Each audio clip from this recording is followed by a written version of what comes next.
내가 가고 있는 이 길은 한 번도 가지 않은 길.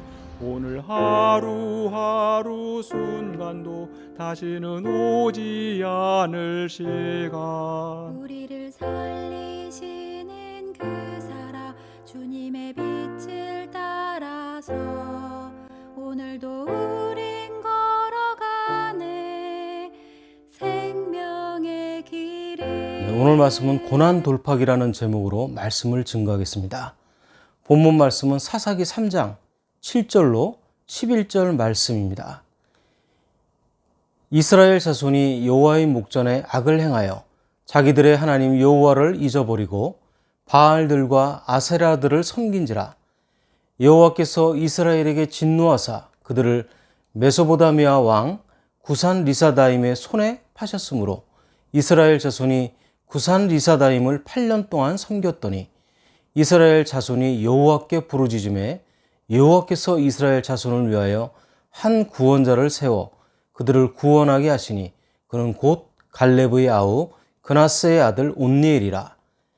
여호와의 영이 그에게 임하셨으므로 그가 이스라엘의 사사가 되어 나아가서 싸울 때 여호와께서 메소보다미아 왕 구산 리사다임을 그의 손에 넘겨주심에 온니엘의 손이 구산 리사다임을 이기니라. 그 땅이 평온한 지 40년에 그나스의 아들 온니엘이 죽었더라. 아멘. 사사기의 역사는 이스라엘 백성들의 범죄와 고난 그리고 회개와 구원이 반복하는 것입니다. 그때마다 하나님께서 사사를 세워 이스라엘 백성들을 인도하셨습니다. 하나님께서 첫째 대사사인 온니엘을 통해서 어떻게 고난을 이겨내게 하셨는지를 말씀을 통해서 살펴보도록 하겠습니다. 먼저 부르짖음은 돌파의 시작입니다. 고난이 있을 때는 언제나 주저하지 말고 믿음으로 하나님께 부르짖어야 합니다. 본문 9절 말씀입니다.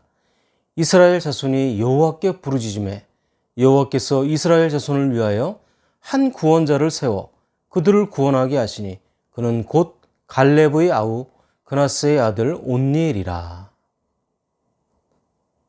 하나님께서 여호수아의 가나안 정복 전쟁 때 가나안 족속들을 남겨두신 것은 가나안에서의 모든 전쟁을 알지 못하는 이스라엘 자손의 젊은 세대를 시험하고자 함이었습니다. 그런데 이스라엘 자손들이 이방 가나안 자손들과 결혼을 함으로써 우상 숭배에 빠지고 말았습니다. 그리고 여호와의 목전에 악을 행하여 자기들의 하나님 여호와를 잊어버리고 폭풍과 바람을 주관한다는 가나안의 농경신인 바알 신들과 행운과 풍요를 가져다 준다는 가나안의 여신인 아세라 신들을 섬기게 됩니다. 그래서 여호와께서 이스라엘에게 진노하사 메소보다미아 왕인 구산 리사다임의 손에 파셨습니다. 그런 거로 8년 동안이나 압제를 당하며 그를 섬겨야 했습니다.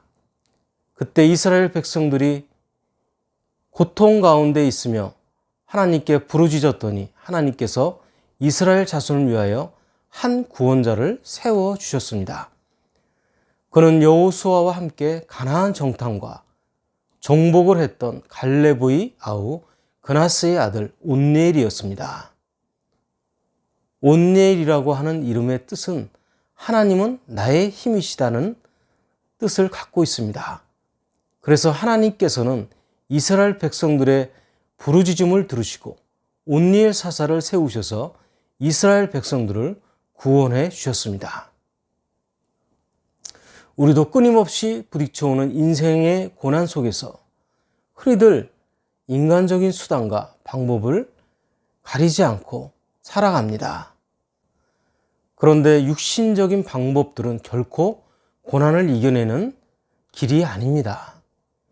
우리가 고난을 당할 때 가장 먼저 해야 할 것은 살아계신 하나님께 모든 것을 맡기고 부르짖는 것입니다. 예레미야 33장 3절 말씀입니다. 너는 내게 부르짖으라. 내가 내게 응답하겠고 내가 알지 못하는 크고 은밀한 일을 내게 보이리라.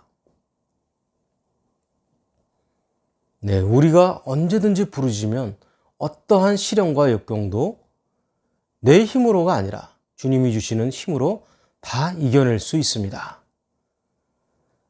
때문에 우리의 자녀들에게 어떠한 재산이나 명예나 세상의 그 어떠한 유산보다도 가장 귀하고 복되고 소중한 유산은 부르짖는 기도를 물려주는 것입니다. 그러기 위해서는 우리가 먼저 부르짖는 기도에 기적의 응답을 체험해야만 합니다. 그럴 때 우리 앞에 닥쳐오는 어떠한 고난도 다 이겨낼 뿐만 아니라 그 부르짖는 기도의 신앙을 우리 자손 대대로 물려줄 수 있기 때문입니다.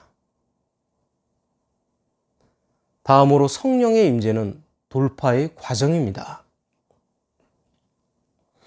우리는 성령님의 임재를 통해서 우리의 삶에 말씀으로 빛을 비추고 인생의 갈 길을 알 수 있습니다. 본문 10절 말씀입니다.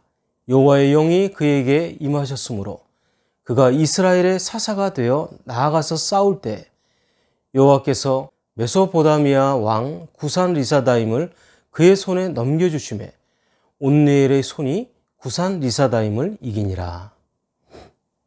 이 말씀 가운데 여호와의 영이 그에게 임하셨으므로 해서 여호와의 영은 루아흐 예호와입니다. 이것은 이미 구약 시대부터 여러모로 활동하셨던 성령님을 가리킵니다. 그런데 이러한 성령이 온니엘에게 임하셨다는 것은 곧 하나님의 특별한 소명과 능력이 그에게 주어진 것을 의미합니다. 여기서 특별한 소명이란 이스라엘 백성을 구산 리사다임의 압제로부터 구원하는 것일 뿐만 아니라 이스라엘 백성들의 송사를 맡아 지혜롭게 다스리는 것입니다. 그리고 능력이란 그러한 소명을 잘 감당할 수 있는 힘을 뜻합니다. 한편 온니엘에게 임한 성령은 구약 시대의 여러 인물들에게도 임했던 적이 있습니다. 여호와께서 그 손에 넘겨주심에 이기니라 라고 하셨습니다. 온니엘이 구산 리사다임에게서 거둔 승리는 오직 하나님의 주관적인 능력과 역사로 말미암았습니다. 그는 이스라엘의 배신에도 불구하고 그들이 회개하자 하나님께서는 즉각적으로 구원의 손길을 뻗치셨습니다. 바로 그분의 사랑입니다. 사무엘상 16장 13절 말씀입니다. 사무엘이 기름 뿔병을 가져다가 그의 형제 중에서 그에게 부었더니 이날 이후로 다윗이 여호와의 영에게 크게 감동되니라. 사무엘이 떠나서 라마로 가니라. 네, 여호와의 영은 가끔 백성들 가운데 몇몇 사람에게도 임했으며 어떤 사람에게는 특정한 봉사를 수행하기 위해서 임하기도 했습니다. 이것은 후대 신약 성서의 오순절 이후로 성령님께서 모든 믿는 자들의 심령에 영원히 내주하시는 것과는 사뭇 대조적인 것입니다.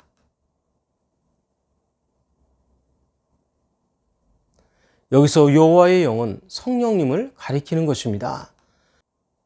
구약 성경에서 여호와의 영은 성령님의 권능의 상징이었습니다. 그런데 구약 성경에서는 사람이 하나님께 쓰임 받을 때는 성령님이 임하셨지만 범죄하면 성령님이 바로 떠나셨습니다. 그래서 그것을 잘 알고 있는 다윗이 밧세바와 범죄한 후에 하나님께 이렇게 간구합니다. 시편 51편 11절 말씀입니다. 나를 주 앞에서 쫓아내지 마시며 주의 성령을 내게서 거두지 마소서. 우리는 힘과 돈과 배경으로 문제를 해결하려고만 합니다. 그러나 우리의 수단과 방법을 초월해서 무한한 권능을 가지신 분이 성령님이심을 우리는 잊지 말아야 하겠습니다. 그 권능에 힘입어 살아가야만 하는 것입니다. 그런데도 우리는 어려운 일이 닥치면 성령님의 권능을 의지하기보다도 자신의 모든 수단과 방법을 총동원해서 해결하려고 합니다. 결국 인간의 능력의 한계에 부딪히게 되고 맙니다.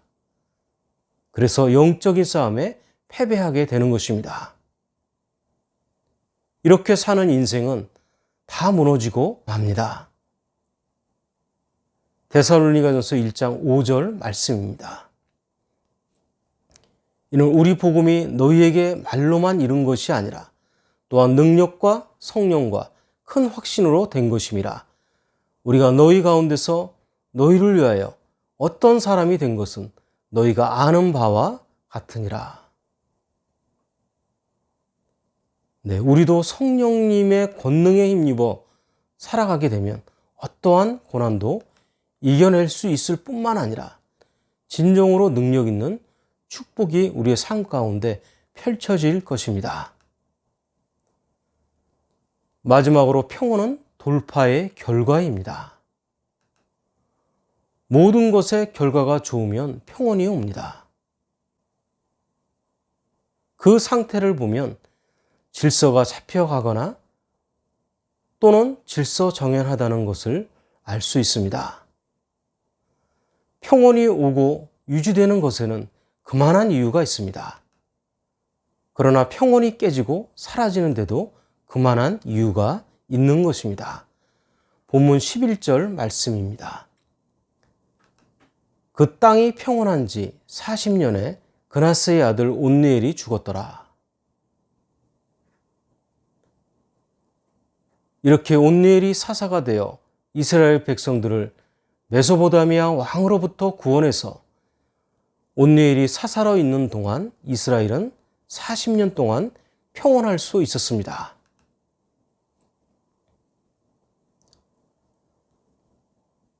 그런데 온니엘이 죽은 후에 이스라엘은 다시 범죄에 빠지고 말았습니다.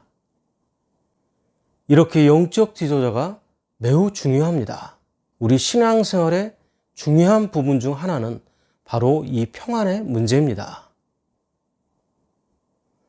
우리의 심령과 가정과 직장 그리고 교회가 평안해야 합니다. 그런데 사탄은 우리가 평안한 것을 참지 못합니다. 그래서 사탄은 끊임없이 우리에게 이 하나님의 평안을 빼앗아 가려고 합니다. 더 나아가 그리스도인들조차도 돈이나 명예나 향락에서 이 평안을 얻으려고 하는 경향이 있습니다. 그런데 문제는 인생의 진정한 평안을 거기서 결코 얻을 수 없다는 사실입니다. 예수님께서도 부활하셔서 제자들을 만날 때마다 너희에게 평강이 있을지어다 하고 가장 먼저 평강을 축복하셨습니다. 우리의 신앙생활도 평강이 있으면 영적인 신앙생활입니다. 우리의 가정에도 평강이 있으면 영적인 가정입니다. 우리의 교회에서도 평강이 있으면 영적으로 바른 신앙생활을 하고 있는 것입니다. 로마서 14장 17절 말씀입니다. 하나님의 나라는 먹는 것과 마시는 것이 아니요 오직 성령 안에 있는 의와 평강과 희락이라. 그렇습니다. 우리는 이 평온이 성령의 역사의 결과로 오는 것임을 알아야 하는 동시에 지켜내야 할 사명이 되었습니다.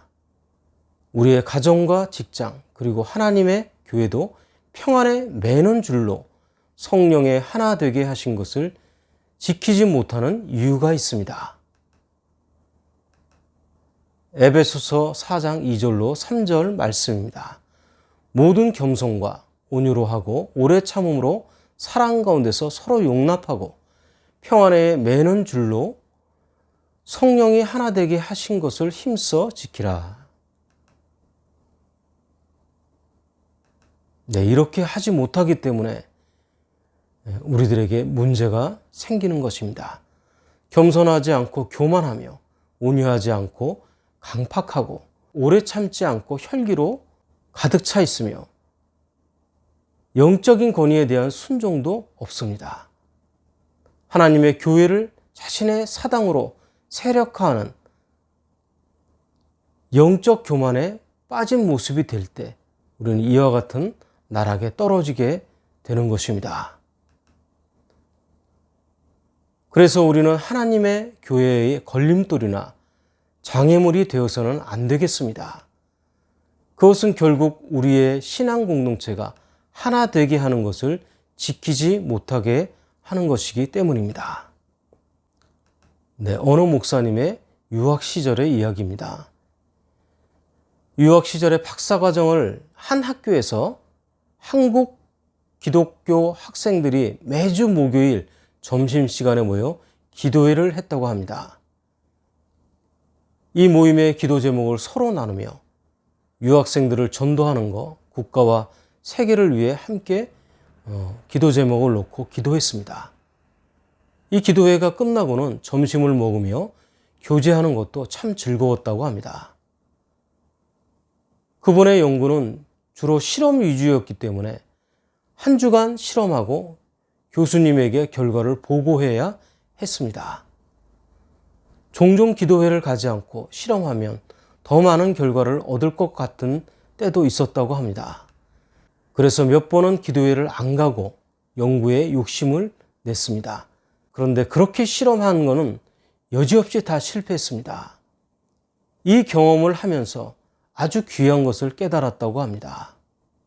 그것은 기도하지 않아서 실패한 것이 아니라 기도하지 않는 것 자체가 실패라는 것입니다. 목요일 점심시간을 기도에 할애하는 것은 시간을 허비하는 게 아니라 하나님의 도움으로 더 좋은 결과를 얻는 길이었다는 것을 깨달았다고 합니다. 기도하지 않고 결과를 얻는 것보단 실패하는 게 차라리 더 낫습니다. 하나님의 도움을 바라지 않고 내 힘과 세상의 방법으로 하다가 잘 되면 더욱 하나님께 기도하지 않으며 살게 되기 때문입니다.